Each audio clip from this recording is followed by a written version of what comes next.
বাড়িতে না অনেক দিন ধরে কিছুটা সাবু ছিল, আর ভাবলাম সেটা দিয়ে কিছু বানানো যাক আর তোমাদের সাথে সেটাই শেয়ার করা যাক।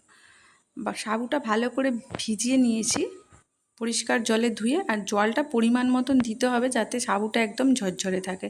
তারপর সাবুতে দিয়ে দিতে হবে একে একে আদা রসুন কুচি, কাঁচা লঙ্কা কুচি, ধনেপাতা, পেঁয়াজ কুচি। এবার কিছু গুঁড়ো মশলা দিলাম, লঙ্কা গুঁড়ো, হলুদ গুঁড়ো, জিরে গুঁড়ো, পরিমাণ মতো নুন আর গ্রেট করে রাখা আলু। সমস্ত কিছু দিয়ে ভালো করে মেখে হাতে একটু তেল দিয়ে কাবাবের আকারে গড়ে নিতে হবে। বিস্কুট গুঁড়ো মাখিয়ে একটা ফ্রাই প্যান বসিয়ে অল্প একটু তেল দিয়ে একে একে কাবাবগুলো দিয়ে দিতে হবে। এইভাবে মিনিট 5 উল্টে পাল্টে ভালো করে ভেজে নিতে হবে। একদম লাল লাল হয়ে গেছে, এবার আমাদের তুলে নিতে হবে।